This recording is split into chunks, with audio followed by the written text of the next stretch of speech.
सुबह थी। हर तरफ खुशी का समा था। घरों में महकदार शीरी खुरमा तैयार हो रहा था और नए कपड़े बिस्तर पर रखे थे।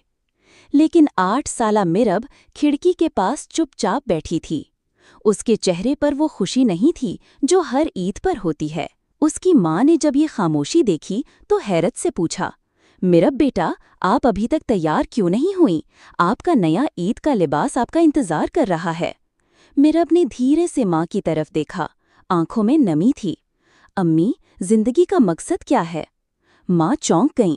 वो उसके करीब आईं, उसके बालों को प्यार से सहलाते हुए पूछा, बेटा, आप ये सवाल क्यों कर रही हैं? मिरब की आवाज़ कांप रही थी। अम्मी, मैंने बच्चों की तस्वीरें देखी हैं। वो भूखे हैं, उनके घर तबाह हो चुके हैं, कई बच्चे मर गए हैं और हम यहाँ खुशियाँ मना रहे हैं। अगर हम सब एक उम्मत हैं तो फिर हम एक जैसे क्यों नहीं? कुछ अरब लोग ईद पर लाखों रुपए आतिशबाजी और दिखावे पर खर्च कर रहे हैं, जबकि वहाँ बच्चे रोटी के लिए तरस रहे हैं। माँ की आंखों में भी आंसू आ गए। वो मिरब को गले लगाकर बोली, हाँ बेटा, तुम बिल्कुल सच कह रही हो। हमने वाकई अपनी जिंदगी का मकसद भुला दिया है। हम सिर्फ खाने, पहनने और जश्न मनाने के लिए नहीं आए। हमारा असल मकसद अल्लाह की बंदगी करना है, उसका पैगाम दुनिया तक पहुंचाना है और मजलूमों की मदद करना है। वो रुकी और फिर आहिस्ता से बोली, मुसलमान उम्मत एक जिस्म की मानिंद है। अगर जिस्म के एक हिस्से को तकलीफ हो तो पूरा जिस्म बेचैन होता है, मगर आज हम वो दर्द महसूस करना भूल गए हैं।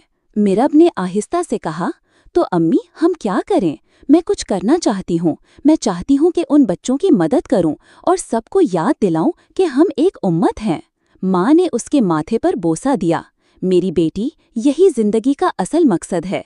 दूसरों के लिए जीना, अल्लाह के लिए जीना, सच्चाई और इंसाफ के लिए आवाज़ बुलंद करना।